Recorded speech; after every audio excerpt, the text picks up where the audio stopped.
Buat kalian yang mau mensupport channel ini dengan donasi, atau emang sekedar mau beli Mimin kopi, kalian bisa pilih antara Super Thanks atau Saweria.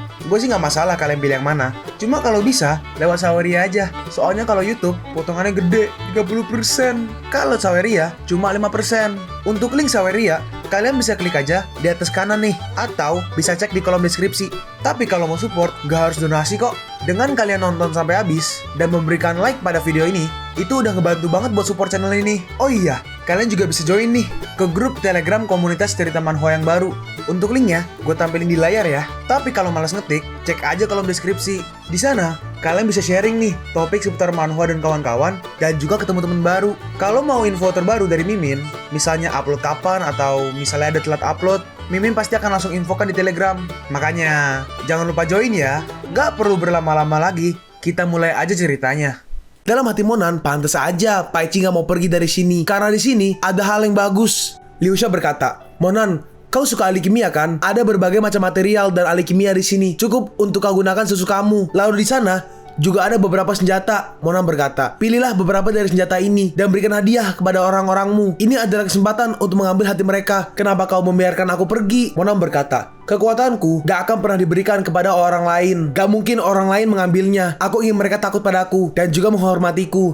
Tapi kau berbeda. Kalau kau ingin memerintahkan mereka di masa depan, alangkah baiknya kalau kau mengambil mereka. Dalam hati Liusha, sepertinya dia telah mengatur ini sejak awal. Apakah dia ingin melakukan tujuan besar yang bisa menghancurkan bumi? Kalau begitu, aku akan membantunya. Ini siapa yang membuat pil ini? Liusha berkata, gak ada seorang ahli kimia dalam daftar rahasia kami. Itu mungkin dibeli dari klub pil. Bagaimana bisa ada klub pil? Dalam hati Monan, berapa banyak yang belum aku ketahui di Cina? Monan berkata, baiklah, lakukan pekerjaanmu. Aku ingin melakukan ahli kimia. Lalu Liusha pun pergi. Dengan bantuan pil-pil ini, tubuhnya nggak akan sakit ketika dia berumur 18 tahun. Dalam hati Monan, aku nggak tahu apa yang terjadi padanya di Yanqing. Apakah keluarga Chow melakukan sesuatu padanya? Kebencian yang sekarang dan di kehidupan yang sebelumnya, kebencian yang menyatu ke dalam darahku. Ketika aku mengumpulkan kekuatan yang cukup, aku pasti akan menghancurkan keluarga Chow sendiri. Tiba-tiba, Tuan Muda, ini buruk. Katakan, Tuan Muda, sesuatu yang besar telah terjadi di daftar rahasia. Ketua Paichi telah terbunuh. Cao Lingtian berkata, terbunuh? Apa yang terjadi? Bagaimana dengan Yu You? Ada di mana dia? Bajingan itu gak melaporkan hal besar yang terjadi di sana secara pribadi kepadaku. Bodyguardnya berkata, dia juga terbunuh. Dan juga wakil ketua Chai juga terbunuh. Bodyguardnya dihajar. Dalam hati Cao Lingtian, sial, aku udah berusaha keras untuk membuat Yu You menjadi penjaga tersembunyi, lalu membuat wakil ketua Chai memihak kepadaku. Aku yakin aku akan bisa mengambil alih dan mengendalikan seluruh daftar rahasia dalam 2 tahun. Tapi sekarang malah terjadi perubahan besar di sana. Katakan, apa yang sebenarnya terjadi?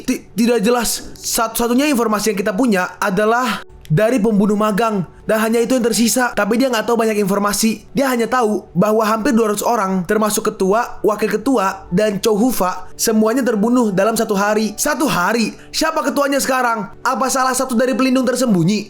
Tidak, dia bernama Su Liusha. Bagaimana mungkin seorang wanita bisa membunuh begitu banyak orang daftar rahasia? Apakah ada yang membantunya? Dia menjawab, iya, di informasi disebutkan dia mendapatkan bantuan dari 2 orang kuat. Dalam hati Cao Lingtian, Paichi telah membuat semua orang yang mengancamnya menjadi penjaga tersembunyinya sendiri. Kedua orang ini jelas gak mudah dihadapi. Dia bertanya, siapa nama kedua orang itu yang membantu? Mereka memanggil Xiao Qianqie. Hah? Apa kau bercanda denganku? Cari tahu apa yang sebenarnya terjadi pada daftar rahasia sekarang. Dan juga beritahu Su Liusha bahwa keluarga Chow kita ingin bekerja sama dengannya. Kau gak boleh membuat rencana mengendalikan daftar rahasia rusak.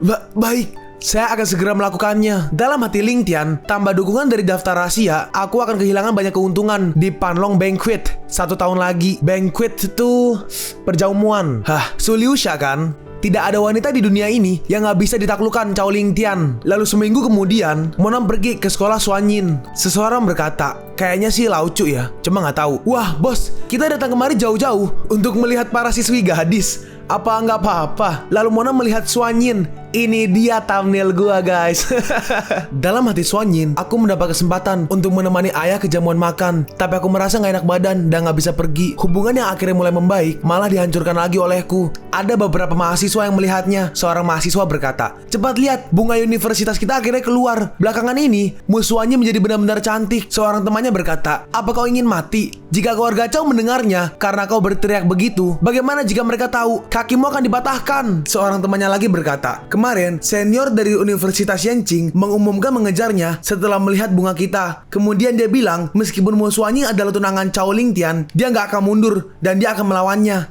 Ada Supra muncul. Ayo, mana lu? Bocil 2JZ? Komen di bawah, absen. Gue sih mending GTR ya, R32. Dalam hati Xuanying, sejak aku minum pil itu, tubuhku seperti dipenuhi dengan aura. Dan aku jadi sering merasakan aura yang nyaman itu. Oh iya, bukankah aku belum berterima kasih padanya? Kenapa dia nggak menemuiku? Aku belum bertemu dengannya sejak terakhir kali dia memberiku hadiah. Haruskah aku mengirim pesan padanya? Matahari terbenam, hari ini sangat indah. Apa kau melihat matahari yang sama? Enggak, aku nggak tahu. Apakah dia sibuk atau enggak? Sepertinya nggak baik mengganggu dia begini. Dalam hati Monan, pengaruh keluarga Cao di sini terlalu kuat. Jika aku menemuinya secara langsung, itu akan menimbulkan masalah bagi Xuanying. Lain kali, aku akan berdiri di depanmu. Nih, berikan ini padanya. Baik, wanita ini adalah Pianhua, Presiden cabang Yanqing. Dalam hati Pianhua, gak heran jika ketua secara pribadi datang ke sini. Kecantikan seperti ini benar-benar cukup untuk membuat siapapun terpesona. Pianhua berkata, saya datang ke sini khusus untuk memberi Anda ini. Apa ini? Anda akan tahu ketika Anda membukanya. Saya tidak tahu apa yang ada di dalamnya. Saya hanya menjalankan perintah. Terima kasih. Putri Long gak perlu sopan. Jika tidak apa-apa, aku akan pergi dulu. Dalam hati Xuanying, Putri Long, aku nggak dipanggil dengan nama ini. Kotak macam apa ini? Apakah ini darinya? Saat dibuka, ini benar-benar dia. Xuanying mulai mencari. Xuanying berteriak, kamu di sini kan? Kenapa kamu gak keluar untuk menemuiku? Dalam hati Monan, demi Xuanying dan kakek, aku harus menyingkirkan keluarga Cao secepat mungkin. Lalu setelah itu, Mona naik ke mobil. Selamat tinggal Xuanying. Ya udah, ayo pergi. Mereka berempat pun pergi dari sana. Bos, grup Shangpao ada di sini. Bagus, aku akan pergi sendiri. Kalian lakukan tugas kalian. Baik, bos bisa memanggilku jika bos butuh bantuan. Aku akan ada untukmu, bos. Monan pun pergi ke grup Shangpao. Dalam hati Monan, aku nggak tahu apa yang Taoyuan lakukan setelah mengambil 5 miliar yuan. Tapi dilihat dari letak geografis grup Shangpao, terlihat cukup bagus. Lalu Monan naik. Saat di atas, dia dihampiri seorang resepsionis harusnya. Dia berkata, halo pak, apa yang bisa saya lakukan untuk Anda? Monan berkata, aku mencari Presiden Taoyuan. Dia bertanya, apakah Anda punya janji? Tidak. Dalam hati Monan, tapi aku menelpon Taoyuan dan dia pasti akan segera datang. Saya sangat menyesal. Anda harus berbuat janji untuk bertemu Presiden Tao. Jika Anda memiliki sesuatu yang mendesak, Anda bisa memberitahukannya kepada saya dan saya akan memberitahukannya kepadanya ketika saya melihat Presiden Tao. Monan berkata, nggak perlu, aku akan menunggunya di lobi. Dalam hati Monan, garis kecil ini cukup baik. Si pegawai berkata, baik, tapi Tuan Tao biasanya nggak muncul pada saat seperti ini. Anda juga bisa datang besok pagi. Jadi, apakah Anda datang untuk melamar pekerjaan juga? Mona merespon, tidak, ada begitu banyak orang di sini. Apa mereka semua ingin mendaftar? Sepertinya pelayananmu bagus. Ini nggak benar. Posisi ini hanya untuk satu orang. Jadi Anda harus bekerja keras. Tiba-tiba seseorang datang dan berkata, gak semua orang bisa masuk ke grup Shangpao. Posisi ini adalah milikku. Mona merespon, kau belum memulai wawancaranya. Kenapa itu jadi milikmu? Apa kau punya orang dalam? Kenapa? Apa urusannya denganmu? Dan kau, apakah resepsionis gak tahu siapa orang itu dan siapa hantu? Konyol. Menyemangati seorang anak laki-laki. Aku akan memecatmu ketika aku menjabat sebagai presiden. Percaya atau enggak? Si resepsionis berbisik, gak ada gunanya Anda berdebat dengannya. Pacarnya adalah wakil manajer departemen personalia kita. Oh, gak beda jauh sama negara kita ya. Kalau gak uang, orang dalam Lalu setelah itu, seorang wanita datang dan berkata, selain dia, gak ada orang lain yang mau memenuhi persyaratan perusahaan kami. Silahkan kembali. Apa?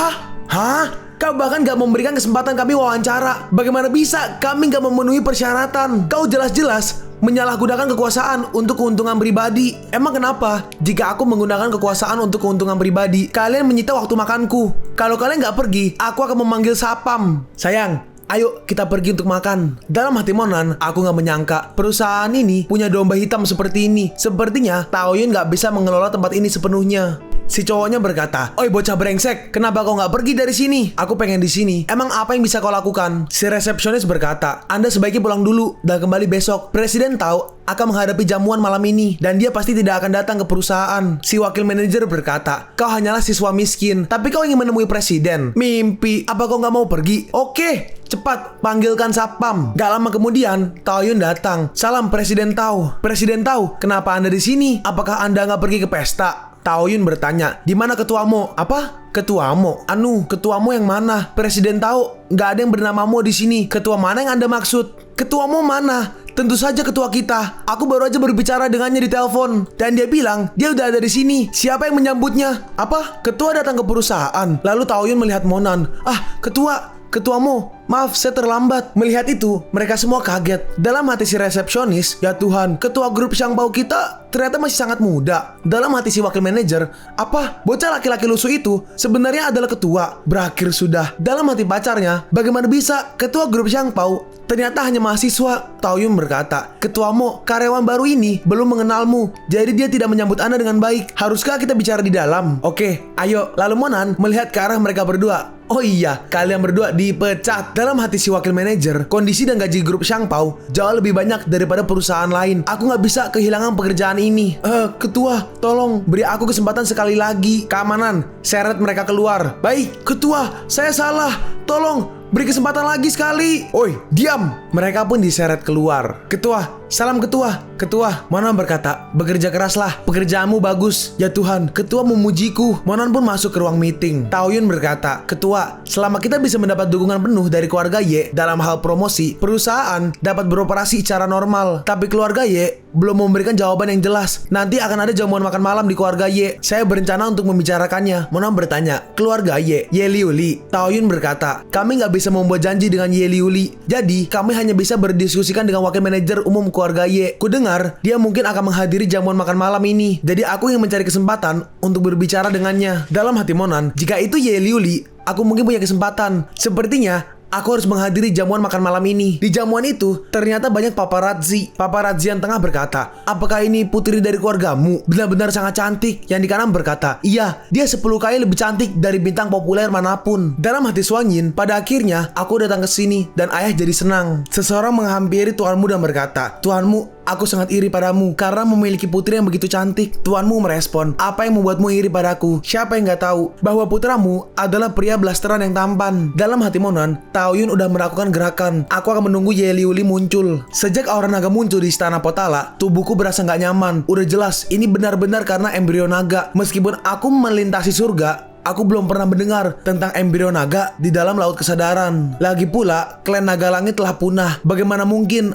ada embrio naga di lautan pengetahuanku? Apakah ini karena keenam reinkarnasi? Meskipun itu menyerap kekuatan spiritual dari waktu ke waktu, gak ada yang buruk tentang itu. Meteor hantu lapar terlalu kuat. Ia akan mendatangkan banyak roh jahat dan jiwa jahat. Aku harus menemukan kesempatan untuk benar-benar menyempurnakan metode hantu lapar menjadi kekuatan supernatural. Jika tidak, menunggu suara piano Yan Qingse untuk menemukan fragmen ketiga, kekuatan ini akan lebih sulit dikendalikan. Lalu Suanyi menghampiri Monan. "Permisi, boleh kan aku duduk di sini?" Dalam hati Monan, baunya wangi. Dalam hati Suanyi, orang ini terasa familiar. Lalu Monan melihat Suanyin. Monan berkata, "Oh, tentu aja, silahkan duduk." Dalam hati Monan, apa Suanyin sengaja mendatangiku? Ini seharusnya kesempatan dan waktu terbaik untuk memberitahunya bahwa aku adalah anak laki-laki berambut perak yang menyelamatkannya di danau. Dalam hati Suanyin, aku nggak tahu kenapa anak ini tampaknya memiliki aura seperti dia. Dalam hati Monan, aku nggak tahu akan seperti apa Suanyin ketika mendengarnya. Lalu saat Suanyin melihat ke Monan, dia sadar, "Ya Tuhan, bukankah ini bajingan yang ingin menciumku? Apa yang harus aku lakukan? Aku jadi gila. Aku bahkan berpikir kalau bajingan ini memiliki aura yang mirip dia. Itu adalah keadaan ketika yang diserang. Kenapa aku bisa begitu bodoh sehingga aku bisa salah mengira orang? Padahal penampilan mereka sangat berbeda. Aku harus segera mengirim pesan ke dia yang asli." Dan pesannya sampai ke Monan. Saat Monan melihat ada pesan baru dari Suanyin belum dibaca. Dalam hati Monan, Suanyin, apa dia sudah mengenaliku? Apa dia sangat malu sehingga dia nggak berani mengatakannya? Manisnya. Tapi saat dibuka, Suanyin berkata, "Ya Tuhan, aku tiba-tiba bertemu dengan orang yang sangat mesum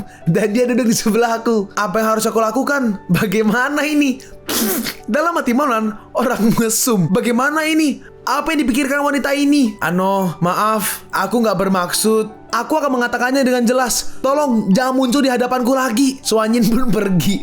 Hei, Suanyin. Aduh, kenapa aku selalu nggak bisa tenang setiap kali aku bertemu Mu Suanyin? Kapan aku bisa menjelaskannya padanya? Suanyin ngechat lagi. "Jika aku bertemu dengannya lagi lain kali, kau harus membantuku mengajarinya dengan baik." Monan bales, "Aku akan melindungimu." Lalu setelah itu, Taoyun memanggil Monan. Ketua Mo, Nona Ye Liuli ada di sini. Tapi dia dikelilingi oleh sekelompok bos. Bagaimana kita akan berbicara dengannya? Aku akan mengurusnya." Lalu Monan pergi mencari Ye Liuli. Nah, itu dia. Ye Liuli berkata, "Maaf, aku harus pergi." Nona Ye menghampiri Monan dan berkata, Tuan Mo, lama gak bertemu. Aku telah lama mencarimu. Dalam hati orang-orang, siapa anak ini? Kenapa presidennya berinisiatif untuk bersulang bersamanya? Monam berkata, aku datang ke sini kali ini karena aku ada urusan bisnis dengan Nona Ye. Perkenalkan, ini adalah presiden grup Shangpao, Tao Yun. Nona Ye benar-benar sesuai dengan yang di TV. Bahkan yang asli lebih cantik daripada yang ditampilkan di TV. Itu gak akan terjadi jika bukan karena pil obat yang diberikan oleh Tuan Mo.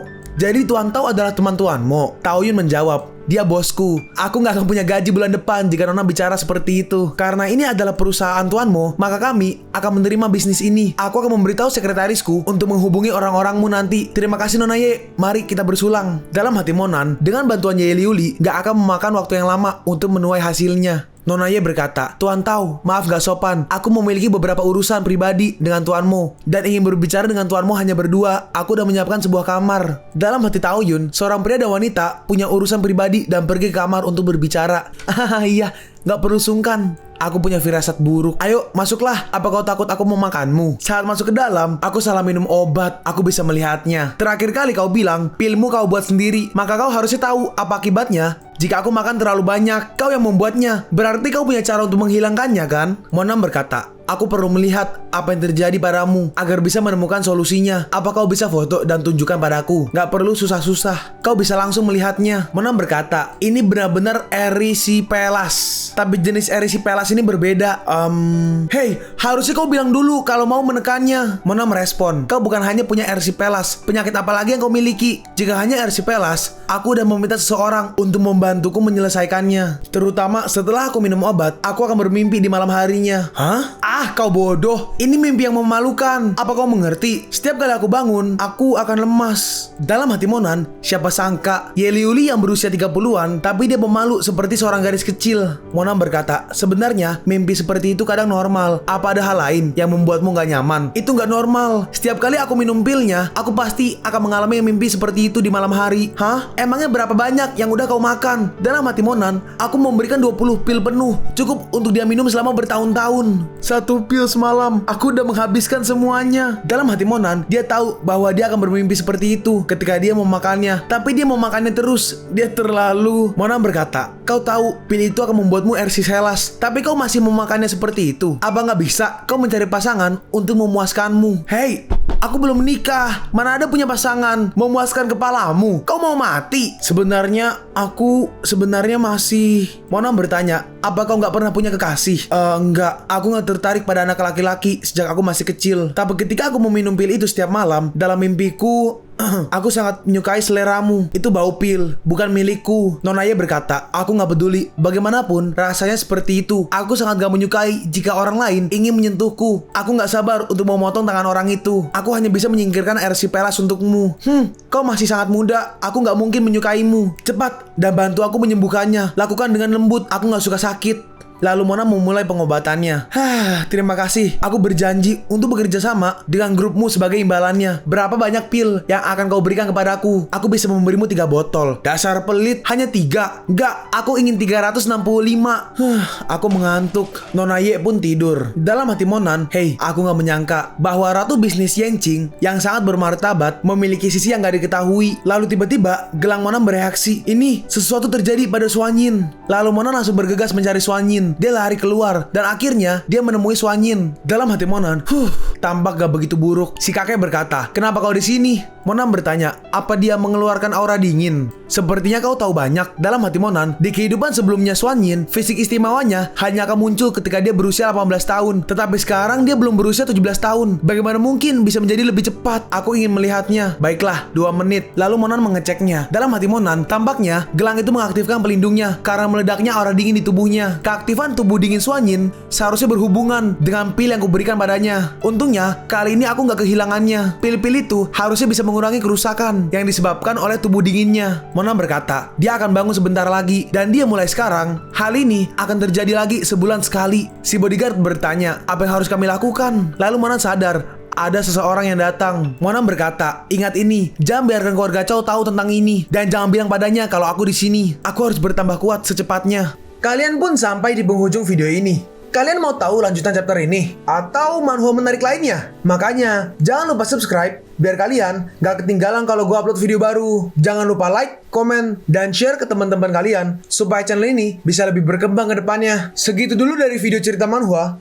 Gua Sabik undur diri. See you on the next video. Zaijian!